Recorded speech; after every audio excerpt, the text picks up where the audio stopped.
¿Se logra ver la pantalla? Ya, gracias. Vamos a ver.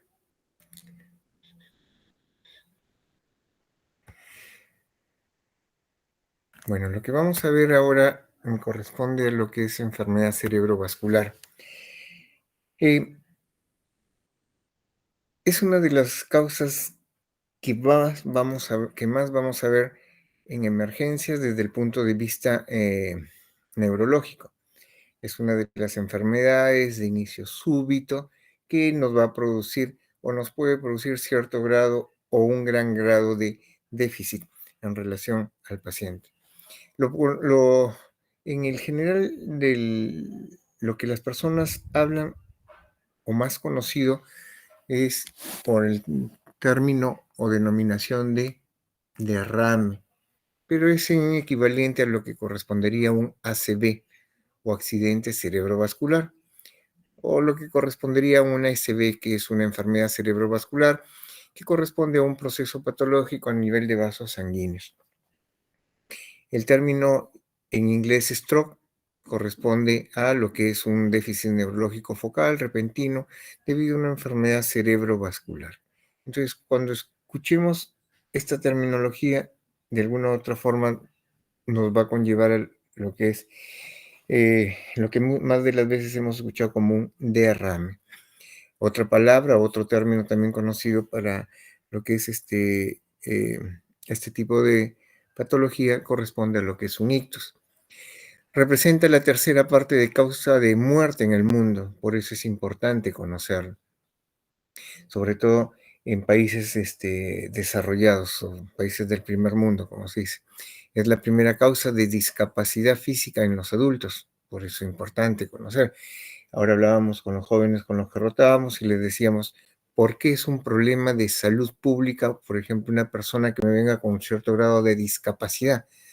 Porque va a ser una carga para la familia, una persona que va a dejar de producir para la casa y por consiguiente, sí, pues es la segunda causa de demencia. Cuando escuchen demencia, es una enfermedad degenerativa que eh, eh, por el mismo término de degenerativa significa que en el lapso de un tiempo esto va a seguir progresando y progresando. Entonces, demencia no es solo Alzheimer. En segundo, o la segunda causa de demencias a nivel de todas está la enfermedad cerebro o las de aquellas de causa cerebrovascular. La incidencia varía entre los países, pero se incrementa con la edad. Eso es inevitable y, como lo dije, es una de las primeras causas de muerte en el mundo occidental o el primer mundo, no quedando exento a ello o ajeno a ello lo que sucede en países en vías de desarrollo. Entonces, también se puede dar. La clasificación, miren, como podemos ver en el cuadro, lo que corresponde a ictus o SB, el 85% de ello corresponde a aquella que da, por causa. Sí, sí, ¿está congelada la pantalla? Está bien, a ver qué pasó acá,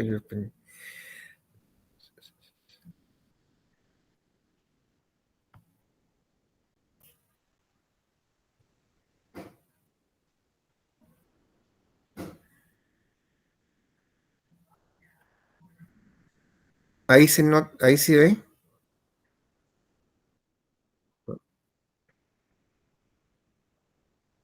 Ya, entonces estamos en imagen en el recuadro donde podemos ver los tipos de ictus. Son dos, y según ello es las características que va a tener cada uno. Generalmente la gran mayoría es por un problema de cese de la circulación cerebral, que se llama isquemias, o también conocidas como infarto cerebral. Eh, el infarto, como digo, es por el cese súbito o brusco del flujo sanguíneo a determinado territorio. Corresponde a un 85% de todas los ACV o ECV.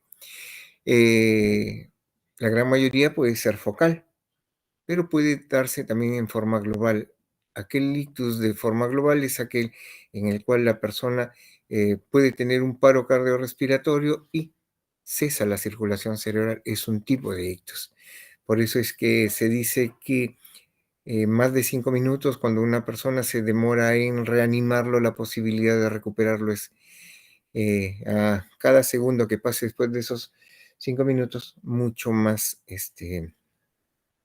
letal, porque la posibilidad, si se recupera, va a haber un daño más general. Y la mayoría de los casos se da por un déficit focal.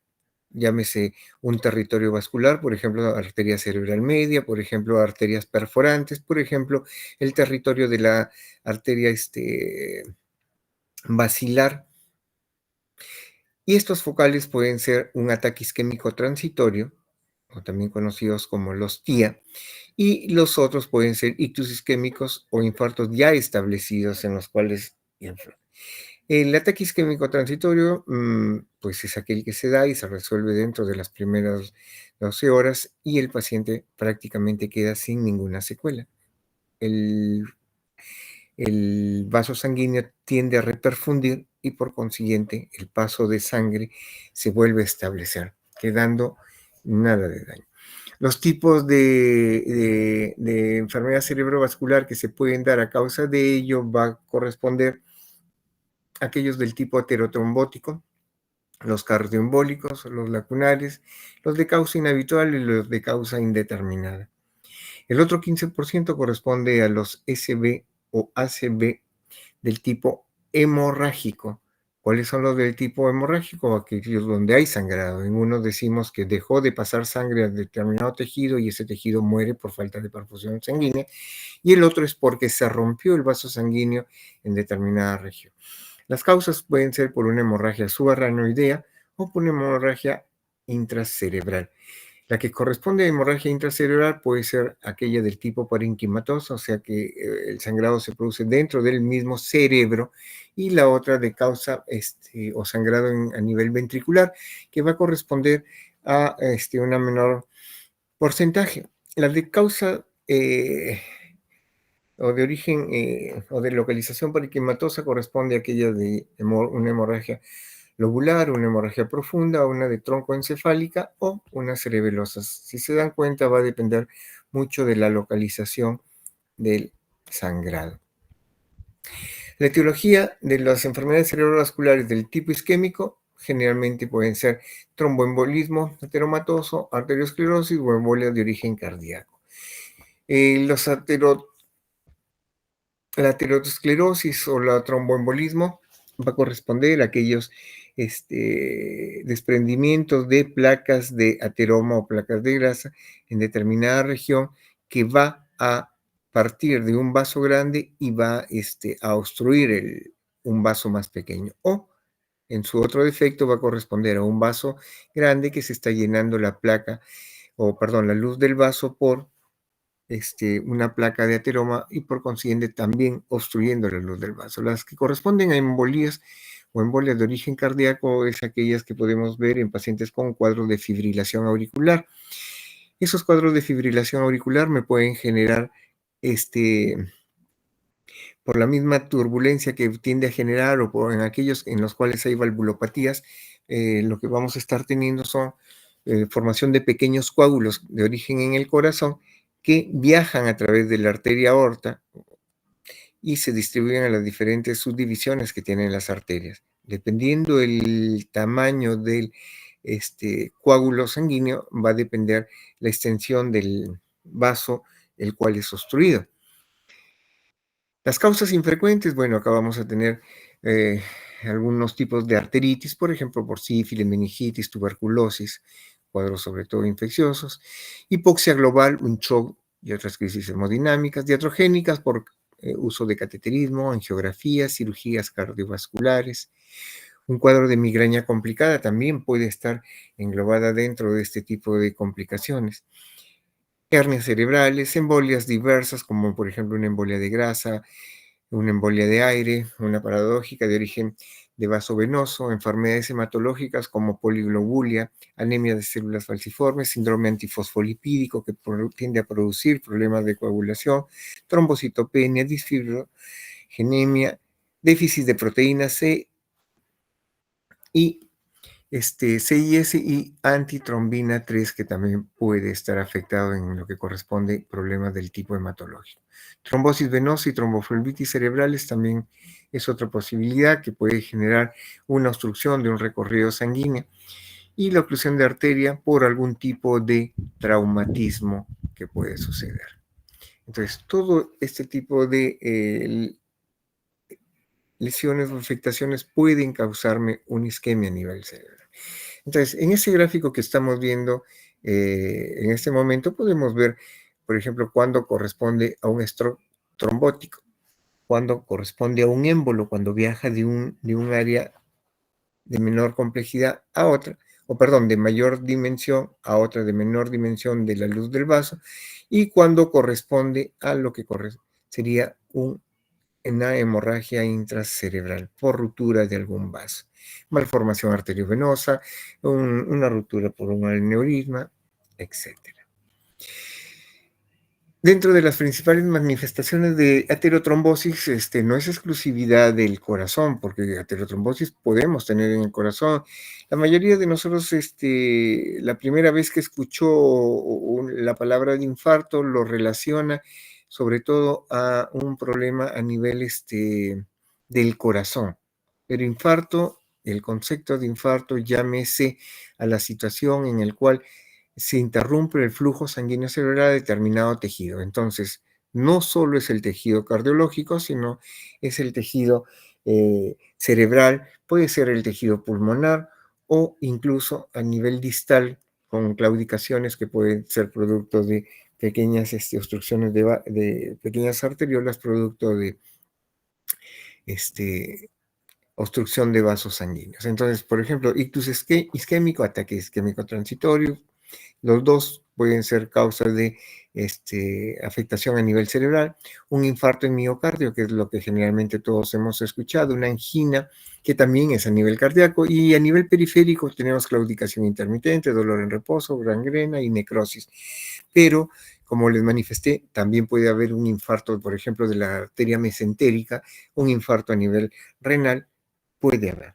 Entonces, las manifestaciones de aterotrombosis se encuentran comúnmente a más de un lecho arterial. ¿Qué quiere decir? Que no solo afecta al corazón, puede afectar al cerebro y también puede haber una afectación a nivel periférica. Tanto así que las enfermedades que corresponden por el tema cardíaco, por un tema de aterotrombosis, un 30% corresponde a enfermedad cardíaca.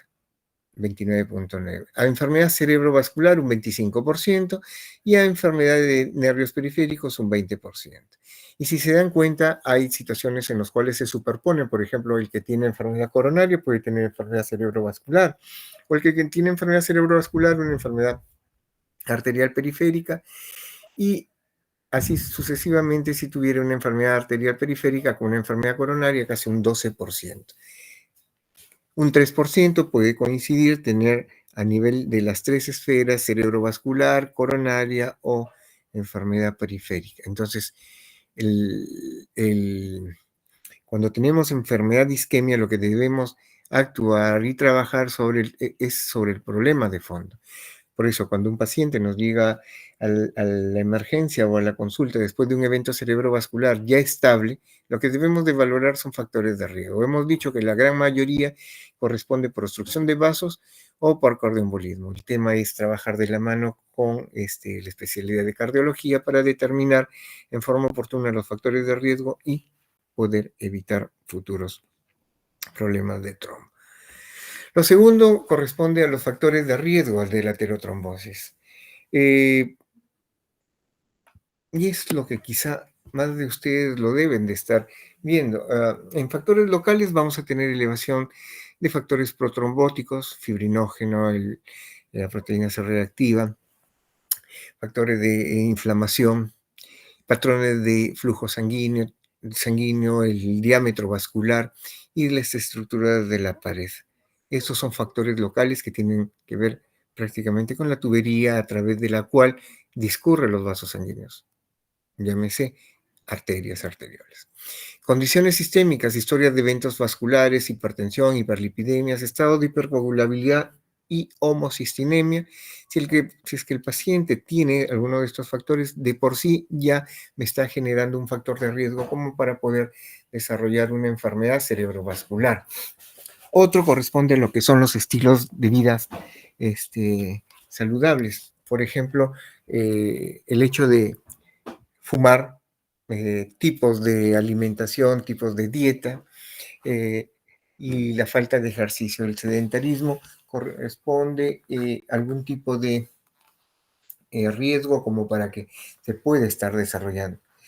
Hay otros tipos de riesgo que van con lo genético, ya con lo que podríamos decir fallas de fábrica con los cuales nacemos eh, nosotros, ¿no? Y esas fallas de fábrica pues pueden ser alteraciones a nivel cardiológico. Miren que si tenemos familia, que si en algún momento de la vida presentaron un cuadro de eh, ataque cardíaco, un infarto cardíaco, el abuelo tuvo, el papá tuvo o el tío tuvo, pues nosotros debiéramos estar preocupándonos por esa persona más de lo que podríamos estar preocupándonos por alguien que no ha tenido esos factores. Ya desde los 40 años, ahondar un poco más en lo que es detectar cuadros de presión alta, de cuando en cuando su electrocardiograma para determinar elementos que puedan estar causando alteraciones, por ejemplo, en el ritmo cardíaco y todo. El género, miren, hay estudios en los cuales demuestran que a partir de los 50 años de edad para adelante, la mujer aumenta el riesgo. Antes de los 50 años, la posibilidad de que un hombre pueda tener un infarto cerebral es mucho más alta de lo que correspondería a una mujer. Entonces, en ese sentido, lo que nosotros tenemos es que considerar la posibilidad de que una mujer posmenopáusica, su riesgo va a ir aumentando conforme aumente la edad. Una mujer premenopáusica, la posibilidad de que tenga un infarto cerebral es mucho menor que aquella que puede ser comparada a cualquier persona del sexo masculino. En otras palabras, el factor hormonal cumple acción protectora, los estrógenos cumplen acción protectora con relación al tema vascular en mujeres. La edad en relación a ello, a más edad, mayor riesgo de posibilidad de generar enfermedad cerebrovascular y esto va a depender también o va de la mano en relación a envejecimiento de tejidos. Y desórdenes generales como la obesidad, por ejemplo, de por sí ya constituye, así no tenga un factor de riesgo genético, pero el hecho de tener obesidad me va a condicionar la posibilidad de que pueda tener este tipo de enfermedad. Enfermedades metabólicas como diabetes, por supuesto que también me va a conllevar a un riesgo mayor de poder desarrollar este tipo de enfermedad. Entonces, hay factores de riesgo que pueden ser modificables. Y es por eso que insisto en lo que es saber controlar o tomar bien la presión. En diferentes campañas que se pueden hacer a nivel de primer nivel de atención, centros puestos de salud, yo puedo estar identificando personas ya con factores de riesgo para poder desarrollar enfermedad cerebrovascular. Por ejemplo, personas que nunca fueron diagnosticadas y en una campaña se logra encontrar. Entonces, yo detecto presión arterial y la empiezo a tratarla como tal, la enfermedad cerebrovascular, disminuyo tremendamente los efectos que pueda tener para más adelante. Desde este punto de vista neurológico, con enfermedad cerebrovascular. Pero ojo, no es solo para el tema neurológico. Si yo detecto en forma oportuna y trato adecuadamente a una persona con presión arterial, lo que voy a estar haciendo es evitar de que esta persona pueda estar teniendo también problemas de insuficiencia renal, porque la presión alta tiende a malograr también los glomérulos o generar cuadros de ceguera más adelante, producto de microhemorragias que puedan darse. Entonces, una detección oportuna de hipertensión arterial me va a poder ayudar a bajar tremendamente el riesgo de desarrollar enfermedad cerebrovascular. Otra de ellas, de las grandes metabólicas, es la diabetes. Si hay factores de riesgo en que el papá, mamá, tíos tuvieron diabetes, pues miren, desde los 30 nosotros ya debiéramos estar pasando o mínimamente habernos hecho un estudio de de dosaje de glucosa en forma aleatoria. Y si no, después de los 40, de cuando en cuando. Si tengo un factor de riesgo como la obesidad, pues los tiempos deben de anticiparse en los controles mucho más antes. Si comienzo a tener algunos factores como la acantosis nigricans que puede tener en jóvenes adolescentes, pues ya son signos indirectos de que esa persona está haciendo resistencia a la insulina y que probablemente más adelante me esté desarrollando diabetes. Si yo detecto en ese momento, también puedo estar disminuyendo tremendamente lo que es el consumo de cigarros. eh, no se ve tanto como en las 2 décadas anteriores en las cuales muchas personas jóvenes empezaban con consumo de cigarro, pero aún hay grupos que fuman y eso aumenta las posibilidades o riesgos de también enfermedad cerebrovascular. Comidas ricas en grasas, por ejemplo, las comidas chatarras, las salchipapas, las hamburguesas, aquellas que están bañadas con mucha crema, mayonesa, mostaza, eso va a generar de alguna u otra forma alteración. Esto asociado a una falta de ejercicio, pues van a estar como en la foto que se ve en la imagen. Y lo otro es el tema del alcoholismo. Aquellas personas que dicen, no, yo no tomo, pero todos los fines de semana, desde el viernes, sábado, ya están ingiriendo una copa de licor. Y bueno, no es solo ingiriendo una, sino en regulares cantidades, la posibilidad de que pueda estar desarrollando también enfermedad cerebrovascular es alta. Entonces, el ictus isquémico. En el tema de trombosis van a ser coágulos de sangre que obstruyen las arterias cerebrales afectadas, ya ya con ateromas que condicionan una posibilidad de disminución u obstrucción del flujo sanguíneo. Por embolia es aquella que viaja desde una parte diferente, como un vaso sanguíneo grande o el corazón, y hacia un vaso sanguíneo más pequeño y obstruye, ¿ya? Sea por trombosis, sea por embolia, igual tiende a producir un infarto, un cese del flujo sanguíneo. Por consiguiente, una enfermedad cerebrovascular. Y el ictus hemorrágico ya lo habíamos estado hablando, que corresponde por temas de sangrado, sobre todo por rupturas en vasos sanguíneos, por situaciones en las cuales la presión puede estar muy alta o por alguna malformación a nivel sanguíneo. ¿Cómo se ve un sangrado a nivel de un paciente que se le ha hecho necropsia? Lo tienen en la primera imagen superior a la izquierda, un coágulo el cual genera efecto de masa causando compresión del ventrículo lateral derecho del cerebro del paciente post-mortem, ahí podemos estar evidenciando, y donde se evidencia la falta de irrigación en esa zona del cerebro donde se produjo el sangrado. Ahora, la isquemia global, como les dije, se puede dar en situaciones en las cuales puede haber un paro cardíaco, una circulación extracorpórea, por ejemplo, una operación a nivel de tórax a cielo abierto, donde se pasa el flujo sanguíneo a través de una máquina y pasarlo de un lado hacia el otro y por consiguiente esa situación puede estar prolongada. Y lo otro, un shock, por ejemplo, hipovolémico, prolongado también me puede ser causa de un tipo de isquemia global. Entonces, la isquemia focal puede ser, como vimos en el recuadro, del tipo transitorio, lo que correspondería a un TIA, o un infarto ya establecido. La de ataque isquémico transitorio, la duración, según la bibliografía, habla de 24, menos de 24 horas, pero en realidad esto tiende a resolver dentro de la primera hora, evitando generar secuelas posteriores.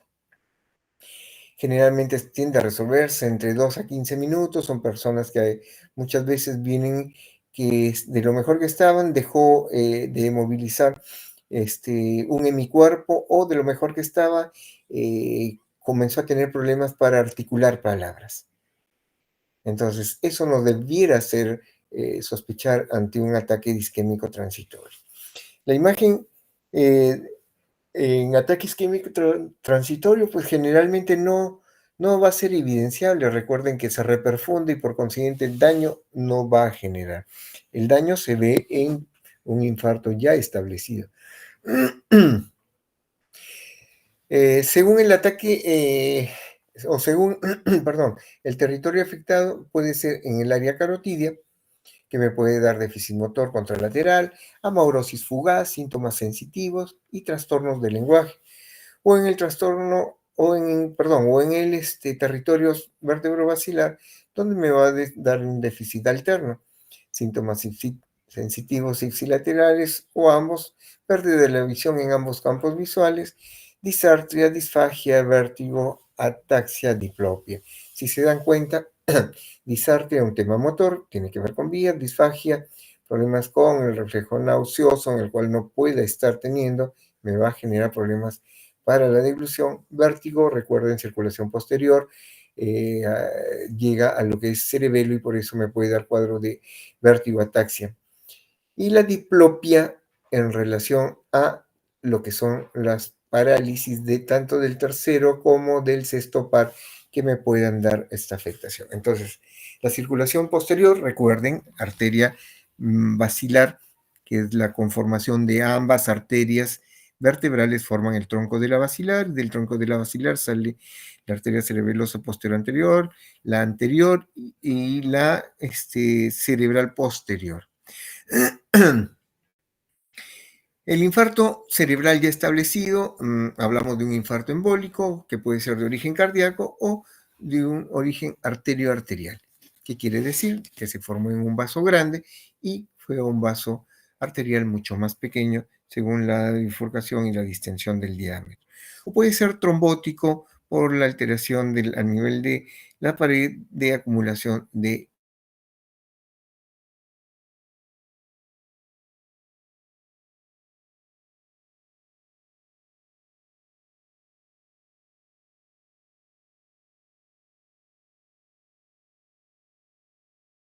la diabetes mellitus, cardiopatías, alcoholismo, tabaquismo, son dentro de las principales causas de este tipo de problemas. La fisiopatología del infarto cerebral, pues miren, estábamos hablando que después de que el vaso se obstruye, va a empezar a suceder un proceso de inflamación que va a afectar la zona dañada de manera irreversible y esa zona va a ser un área necrótica o área de core. Y sobre esa área en las primeras horas debiéramos actuar, porque si es que no, lo que vamos a tener que actuar es sobre un área de penumbra, la que está alrededor del área ya infartada. Esa área ya de penumbra es potencialmente dañable. Me explico mejor. Si es un pequeño vaso, el cual obstruyó esa zona donde el vaso llegó y irrigaba, va a morir si no actúo inmediatamente. Pero si es que pasan ya más de las horas, alrededor se va a generar una zona de inflamación. Esa zona de inflamación es una zona de penumbra. Esa es la zona altamente salvable, la que se puede salvar y sobre ella es a través de la cual nosotros debiéramos actuar. Entonces, cuando un fragmento de trombo se origina y desprende de un lugar distinto del cerebro, es trasladado por la corriente sanguínea hacia o sea, el émbolo. Obstruye una arteria cerebral de pequeño calibre y produce el infarto. Lo que estábamos viendo ahí, en esa bifurcación, por ejemplo, vemos que un coágulo está obstruyendo el flujo sanguíneo cerebral y por consiguiente la obstrucción del vaso. Las fuentes o áreas que pueden producir embolismo, el corazón a la cabeza, placas de ateroma o placas de grasa, un trauma o una embolia grasa, neoplasias, células neoplásicas pueden viajar a través del flujo sanguíneo y obstruir vasos sanguíneos. Parásitos que puedan haber accedido al flujo sanguíneo cerebral pueden viajar a través de este y también obstruirlo.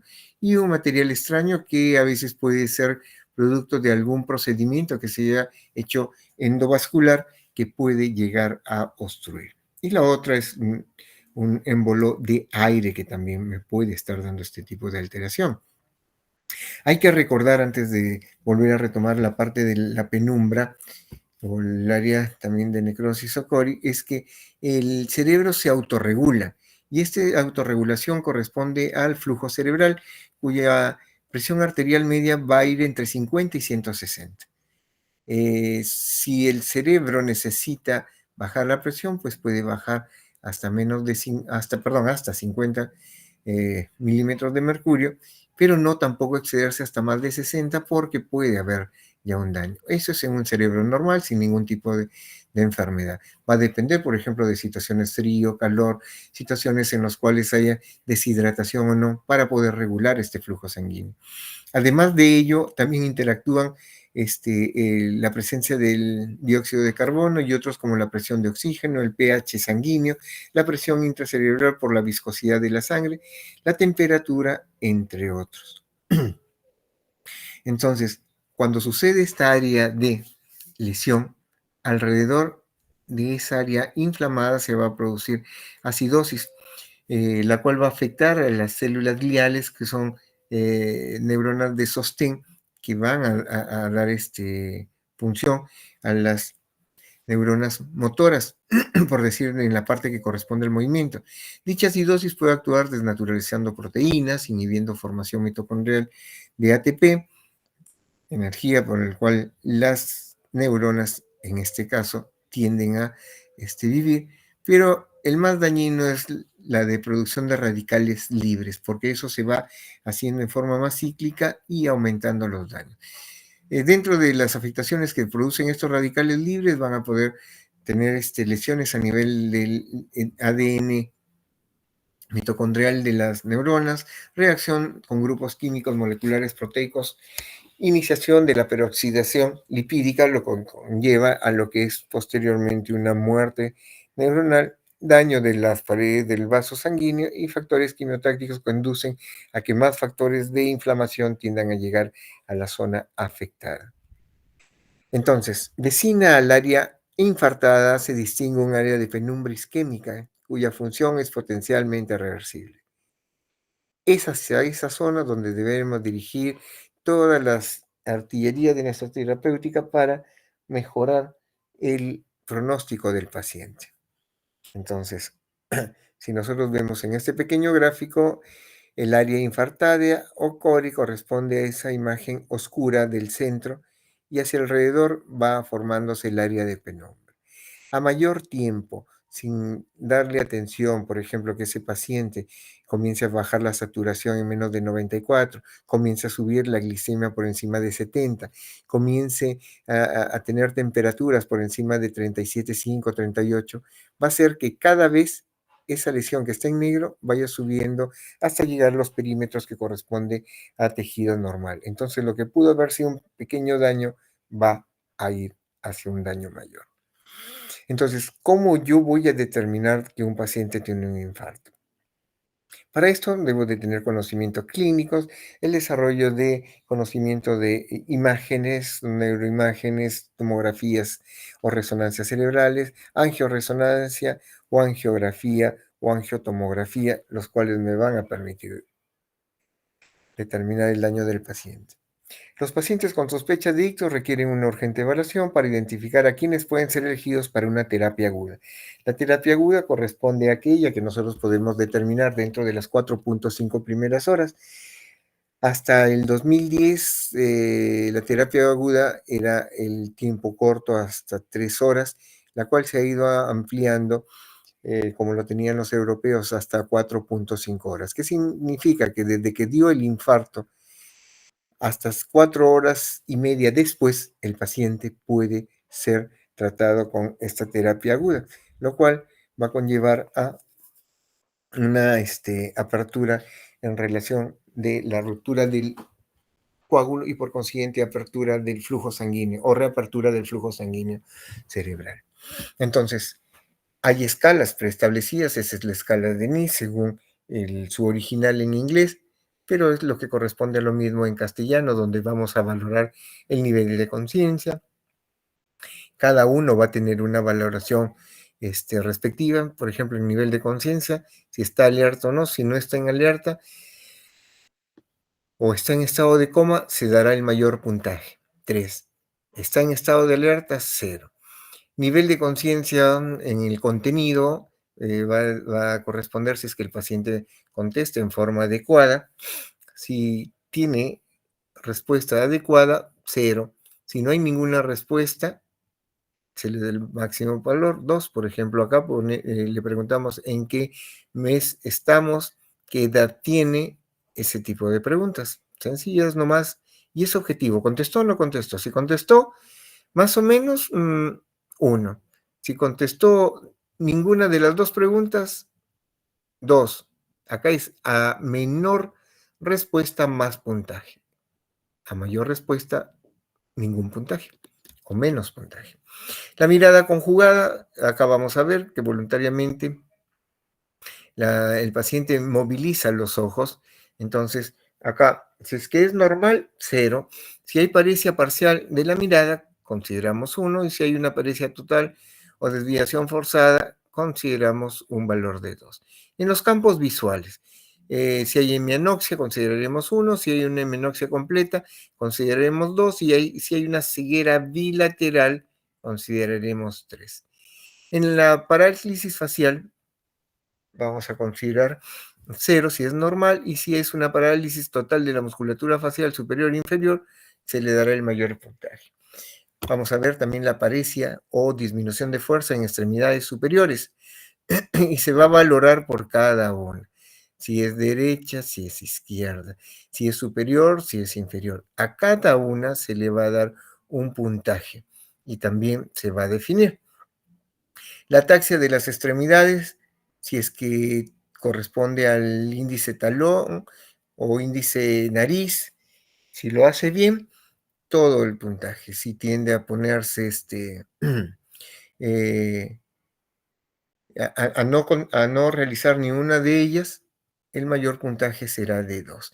En la sensibilidad, si no hay sensibilidad o hay una anestesia.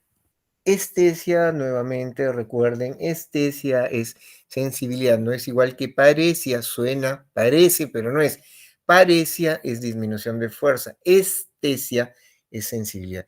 Acá si hay una anestesia total, mayor puntaje. En el lenguaje, vamos acá a considerar si hay una anartria o no, y se considerará, por supuesto, si el paciente está como ve en el cuadro si está intubado, pues esto habrá que considerarse porque no vamos a poder valorar el tema de afasia o no. Eso es en cuanto al lenguaje. A lo que es la disartria, es la articulación de la palabra, ya hicimos el ejemplo la vez pasada, en el cual disartria es el mensaje se da, pero no llego a articular. Por ejemplo, ¿cómo te llamas? Doy el mensaje, doy la respuesta, pero no articulo bien. En la afasia, ¿cómo te llamas? Y no tiendo a responder porque las palabras que quiero manifestar no me salen. En la extinción o negligencia, si es que el paciente puede estar con inatención a determinado objeto en determinada área, lo empieza a topar o lo empieza a votar sin querer. Si se dan cuenta, cada uno de ellos tiene un puntaje y ese puntaje me va a determinar el riesgo. Se habla que por puntajes por encima de 20, no debiéramos estar haciendo una atención inmediata o actuar sobre el paciente que tiene un infarto con trombolisis. ¿Por qué? Porque implica que es un infarto extenso del paciente. Y si es un infarto extenso, la posibilidad de que eso sangre es muy alto. Entonces, acá tenemos una imagen de tomografía cerebral. En la primera hay una imagen con una flecha que me describe o me señala lo que es la arteria cerebral media hiperdensa. Si se dan cuenta, no hay nada más que ello, es lo que se llaman los signos premonitorios, los signos más tempranos que se pueden ver. Horas después de a 6 horas después de esa primera toma que se hizo el paciente, podemos ver la hipodensidad ya a nivel del parénquima cerebral, que no se veía en un comienzo. La hipodensidad corresponde a esa mancha oscura en la segunda imagen de tomografía. En esta otra imagen lo que vamos a ver es el edema que hay a nivel periférico, donde los surcos no están tan bien definidos como en el hemisferio cerebral izquierdo. En el hemisferio cerebral derecho, vamos a ver ahí señalado con una flecha donde habla de un pequeño infarto, eh, disminución o un edema a nivel de ese infarto. Y si ustedes son observadores, van a poder ver la imagen en la cual vamos a tener un edema a nivel de los surcos del hemisferio cerebral derecho en relación al izquierdo, donde son más pronunciados y mucho más notorios. Eso llámense signos premonitorios, que se van a ver al cabo de las 3, 4 horas después del evento vascular en imágenes de tomografía. Esto, por ejemplo, podemos ver que corresponde a un infarto extenso de la arteria cerebral media. Vean toda la hipodensidad, donde ya podemos ver compromiso tanto frontal, temporal y algo parietal, con transformación hemorrágica, donde vemos una hemorragia a nivel de ganglios basal. La hemorragia se va a ver de color blanquecino, que invaden ventrículos laterales, y como el paciente está en decúbito dorsal, en la parte inferior, vamos a ver cómo el sangrado en ambos ventrículos laterales tiende a caer, donde está blood in lateral ventricles.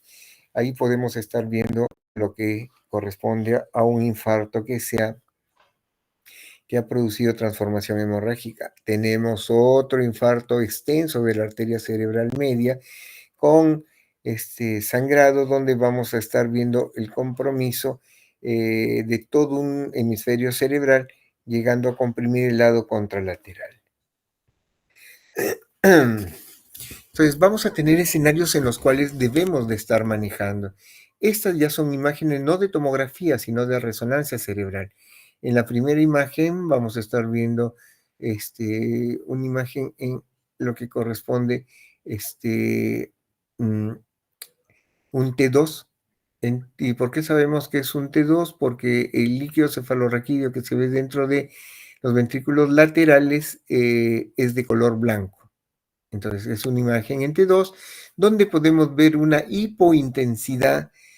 una hiperintensidad, o sea, esa mancha blanca como copos de nieve que se está afectando todo el territorio de la cerebral media, que abarca desde la región frontal, temporal y parietal del lado derecho. En la siguiente imagen vamos a estar viendo una imagen con contraste, donde efectivamente no tiende a dibujar, pero vemos el edema, que se ve mucho más notorio en la tercera imagen, donde ya hay cierta transformación hemorrágica. ¿Qué quiere decir ello? Hay algunos vasitos hiperintensos, o sea, de coloración blanca, que van a tender a sangrar si es que, por ejemplo, yo le agregara a este paciente un anticoagulante. No termino de refregar. O si le agregara un antiagregante plaquetario como aspirina o clopidogrel, no correspondería allí.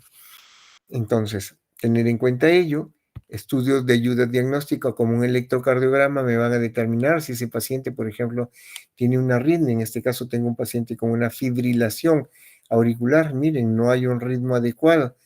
Eso me lleva a que la fuente de origen del coágulo correspondió a a un problema cardiológico. Aparte del electrocardiograma, ¿qué más puedo hacer? Un ecocarotidio y un eco, este, eh, y un eco cardíaco. En este caso tenemos un ecocarotidio donde vemos que la luz del vaso acá está siendo obstruida por esta imagen como si fuera cuerpo de ratón en forma de huso que está obstruyendo la luz del vaso sanguíneo. Entonces, eso me está limitando el paso de sangre y por consiguiente un área potencialmente de isquemia. Igual lo vamos a estar viendo en el otro lado, donde vamos a ver un pobre paso de flujo sanguíneo en este lado de la carótida. Entonces acá vamos a tener un Doppler en el área que va a corresponder al polígono de Willis, pero también vamos a tener en lo que es el área cardíaca, cómo pasa el flujo de un ventrículo o de una aurícula a un ventrículo y si hay retorno. La presencia de retorno por insuficiencia valvular me puede estar produciendo también formación de coágulos. Y ello debido a la turbulencia. Al generar una insuficiencia valvular, lo que hace es que retorne la sangre. También vamos a tener como un fluxograma, cómo vamos a tener que actuar cuando una paciente me viene con un cuadro de déficit motor. Entonces, es bastante importante conocer la anatomía del paciente, el flujo de sanguíneo al cual llega, por ejemplo, la circulación anterior, que lo vamos a ver mejor en un recuadro, en una imagen que les voy a enseñar ahorita, para poder determinar el lugar o el territorio a afectarse. Entonces, ¿qué es lo que debo de hacer? El tratamiento, más que todo, va a ir si un paciente me llega con un tipo de alteración de este tipo, lo que debo de ver es que tenga la presión, que tenga un buen flujo de aire y que tenga la circulación. Entonces, mantener la presión arterial sistólica menor a 220 o la presión arterial diastólica menor a 120.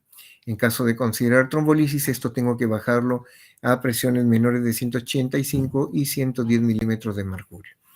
¿A qué me refiero? Si el paciente me llega dentro de las primeras 24 horas que se dio el evento, si ya pasó el periodo crítico de 4.5 horas, pues voy a tener que ver con el flujo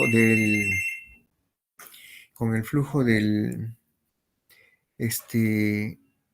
flujo sanguíneo. Recuerden esa área de penumbra que es necesario de salvarla, va a tener que ser necesario que tenga un flujo alto. Por eso es que las presiones arteriales sistólicas no debe de bajarse a más de 220. ¿Qué es lo que hacemos cuando un paciente llega a emergencia? De frente hay un infarto, lo encuentran presión de 190 y nunca fue tratado. ¿Qué es lo que hacen? De frente le dan medicamentos para bajar la presión. Le están haciendo más daño porque están condicionando que esa área de penumbra se dañe más, va a llegar poca sangre.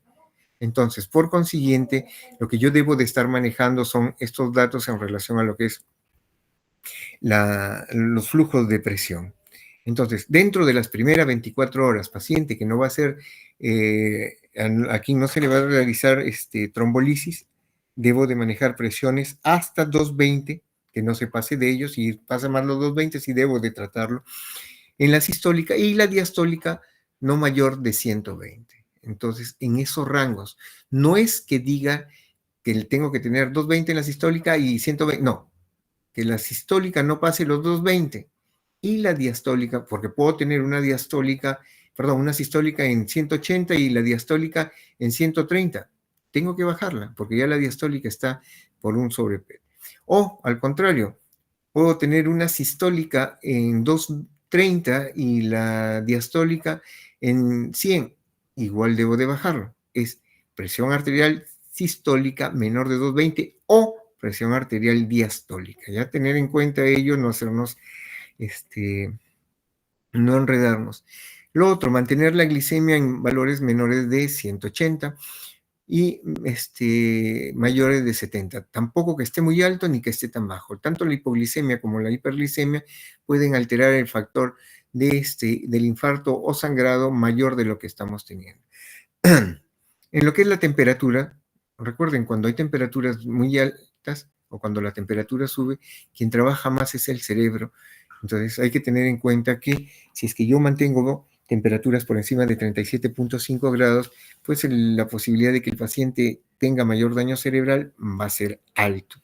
La saturación de oxígeno que sea de 94 más, no menos, y una hidratación adecuada. Considerar el uso de antiagregantes como el ácido acetil salicílico hasta 160 o 325, o dosis de ataque que puedo mantenerlo en esas dosis, perdón, en las primeras 24 horas, y después dosis de mantenimiento que pueden ir de 80 a 100 miligramos. O el otro antiagregante, que es el clopidogrel, a dosis de ataque de 300 y de mantenimiento de 75.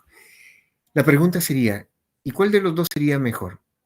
Miren que la vieja aspirina o el ácido acetil salicílico hasta ahorita no ha sido superada por clopidogrel. Donde yo tendría que usar clopidogrel sí o sí es si es que el paciente tiene antecedentes de una gastropatía, úlcera, gastritis, ahí sí, porque el ácido acetil salicílico actúa como irritante. Ahí sí debería de estar. Y lo segundo es el uso de estatinas. Acá no estamos dando ojo para bajar el colesterol. Acá estamos dando las estatinas, pero como un medicamento que me va a ayudar a controlar o bajar las posibilidades de un nuevo evento. A esas dosis de 40 a 80 miligramos, la acción que cumple es bajar la concentración, o bajar, perdón, el efecto inflamatorio que tiende a producirse en lugares donde se producen isquemias. Entonces, tanto la aspirina o clopidogrel más las estatinas forman parte de la prevención secundaria. En lo que es el ataque en forma aguda, lo que debemos de estar usando va a corresponder a no está acá, no está acá, no está acá. Bueno, va a corresponder a lo que es el uso de alteplase. El alteplase a dosis de 0.9 miligramos por kilogramo de peso, en el cual se va a dar el 10% de la dosis calculada en el primer minuto en bolo y el resto dentro de la hora. O sea, correspondería a los 59 minutos restantes, pasarlo ya en infusión. Eso siempre y cuando el paciente me llegue dentro de las primeras 4.5 primeras horas. Porque si es que no fuera el caso, lo que yo debo de hacer es el uso de trombectomía. La trombectomía se da para aquellos pacientes que ya pasaron más de las 4.5 horas, pero están todavía dentro de las 12 primeras horas, y puede ser invasiva con el uso o con la extracción mecánica del trombo.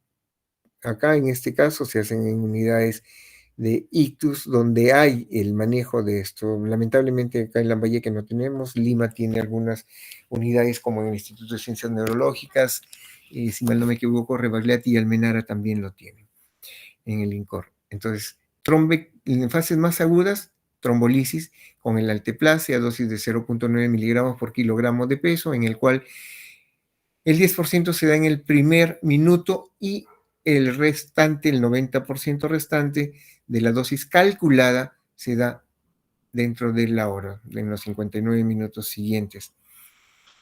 Y la trombectomía es, si es que ya se pasó más de las 4.5 horas, dándole posibilidad. Si no tengo cómo hacer trombectomía, me voy a lo que acabamos de estar hablando, al uso de la prevención secundaria con antiagregantes más estatinas.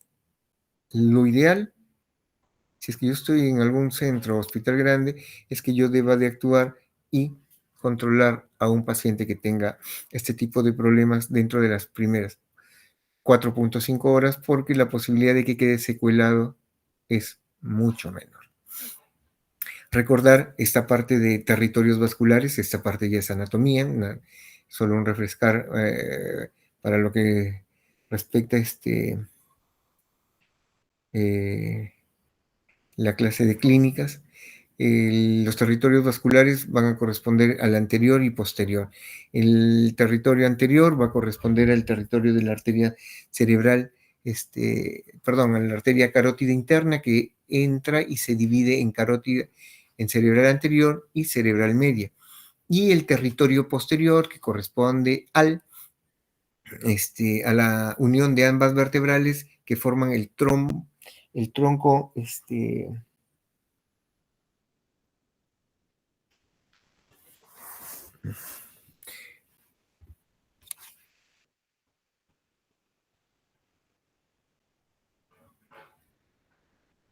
¿va? Me bloqueé. Bueno, donde dan formación tanto la arteria cerebral posterior a la arteria cerebral, el tronco de la basilar. Disculpen, me bloqueé. Entonces, ambas arterias vertebrales en la región posterior se juntan y forman el tronco de la basilar. De este tronco de la basilar salen las arterias, la cerebelosa superior, la cerebelosa anterior, la cerebelosa posterior inferior y la cerebral posterior. Todas ellas son circulación posterior. Entonces, si yo tengo, por ejemplo, un infarto a nivel de tronco cerebral, le voy a hacer un ecocarotidio a la paciente. Pues no, porque la carótida me da formación a la carótida interna, que es parte de la circulación anterior. Claro, si yo tengo un paciente con un infarto de la arteria cerebral media o en cualquier otro territorio del vascular anterior, ahí lo que debiera hacer, aparte del ecocarotidio, el ecocardiograma, ¿ya? Porque es territorio anterior. Entonces, tenemos esos territorios vasculares, solo recordar algunas cosas con semiología. En la arteria cerebral media lo que vamos a tener es desviación óculo-cefálica ipsilateral a la lesión, incontinencia urinaria, reflejos de liberación frontal, abulia, apatía, trastorno del comportamiento, entre otros. Recuerden que el tema motor propiamente dicho va a corresponder al territorio posterior. ¿A qué me refiero con territorio posterior? El, el territorio posterior de la arteria cerebral, perdón, del lóbulo frontal al área prerolándica. Ello tiene que ver con la parte motora.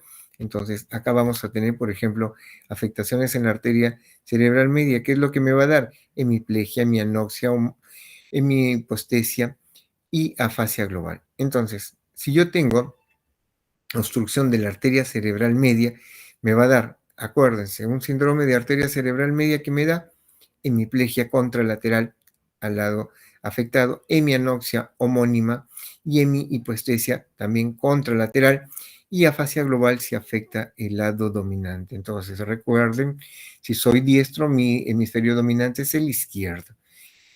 Los infartos de arteria cerebral pueden producir edema extenso al cabo del segundo o tercer día con alteración del sensorio y signos de herniación. En el territorio silviano vamos a tener hemiparesia directa contralateral, a predominio braquial, hemipaestesia contralateral, cuadrantanoxias, porque va más allá, ya por las cintillas, acá no afecta todo el territorio. Lesiones distales me pueden producir afasia de Broca o de Wernicke en hemisferio dominante y hemiasomatognosia. Hemiasomatognosia es aquella situación en la cual yo le pido al paciente que me reconozca qué parte del cuerpo le estoy tocando y el paciente no reconoce. Acá es porque hay compromiso en el área parietal. La sensibilidad del cuerpo está afectada y por consiguiente no tiende a reconocer. Eso es una hemia sin somatocuerpo, no sea conocimiento, sin reconocimiento de una parte del cuerpo. En el silviano profundo vamos a tener hemiparesia directa, proporcional contralateral, hemipaestesia contralateral y también puede presentarse alteración de campos visuales, pero más como cuadrantanoxias, no en hemianoxias, son más pequeños. En síndrome de mesencéfalo no voy a pretender que se los aprendan todos, pero sí tengan en cuenta lo que les dije en la clase de evaluación neurológica. Los infartos o las lesiones a nivel de tronco cerebral me dan síndromes alternos. Lesión del par craneal en el mismo lado de la lesión y contralateral la vía sensitiva o motora. ¿Ya? Por eso es síndromes alternos. Solo para que vean, los voy a pasar rápido. En mesencéfalo pueden haber el síndrome de Weber, el síndrome de Benedict, el síndrome de Parinov-Weber, el síndrome de Cloud, solo en mesencéfalo siendo una pequeña área, el síndrome de Cloud y el síndrome de Nonagel, el síndrome de Webin y el síndrome de 1,5 vertical, pero hay otro más del top de la basilar, también tiende a haber a nivel del mesencéfalo. Entonces, a nivel, ese es del top de la basilar, donde afecta toda esa área posterior en región cerebelosa y región mesencefálica, a donde termina la arteria basilar antes de que se bifurque en ambas cerebrales posteriores. Entonces vamos a tener el top de la basilar, donde vamos a tener hemianoxia o ceguera cortical, síndrome de Balin, que corresponde a ataxia visual, inatención visual, parálisis psíquica de la mirada, normalidad de la mirada vertical, emergencia deteriorada, disociación de la luz, somnolencia, trastorno de memoria, alucinaciones. Ese es en lo que corresponde el TOC de la basilar. Entonces, vamos a tener en síndrome del puente o protuberancia, miren, el Miller-Guller es el más reconocible de todos ellos, y vamos a tener también, por ejemplo, acá en esta imagen, aprovechémoslo, tenemos una parálisis facial del lado izquierdo del paciente y una hemiparesia y una hemihipoestesia en el lado derecho del paciente, contralateral. Un síndrome alterno, tenemos el síndrome Pontino, hemiparesia motora pura, el síndrome de Redmond y así sucesivamente. No se me rayen, ténganlo, el que quiere leerlo, como la información se los va a entregar, revísenlo, no los memoricen, no es la idea ella, sino que sepan que de acuerdo al área comprometida es que yo voy a tener el tipo de problema. ¿Ya? Entonces, preguntas hasta acá. Si yo sé que la arteria cerebral media, su recorrido va a lóbulo frontal, lóbulo temporal y parte del parietal, voy a saber que toda la clínica que corresponda a la parte posterior del lóbulo frontal, a la parte temporal y a la parte parietal, pues voy a saber qué clínica me va a dar. ¿Pueden aprenderlo? Sí. Recuerden, lo que sí, si siempre me afecta el área prerolándica, voy a tener una paresia o plejía contralateral al área afectada. Recuerden que los tiempos en enfermedad cerebrovascular es importante. Va a determinar mi condición de tratamiento que pueda dar. Yo les voy a dar este y otra información más al delegado o delegada para que les comparta a ustedes y sea parte de la lectura, aparte del SARANS que manejan. ¿Alguna pregunta, jóvenes? La idea era tratar de hacerlo dentro de una hora, porque ya más de una hora en mi caso me van a hacer. De por sí ya aburre. Pero si hubiera alguna pregunta de acuerdo a lo que puedan haber leído o algo que no entendieron de allí. Bueno, entonces, como no hay ninguna pregunta, daríamos por concluido, eh,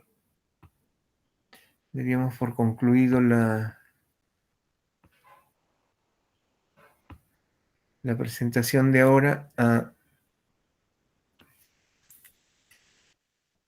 y estamos pendientes en la próxima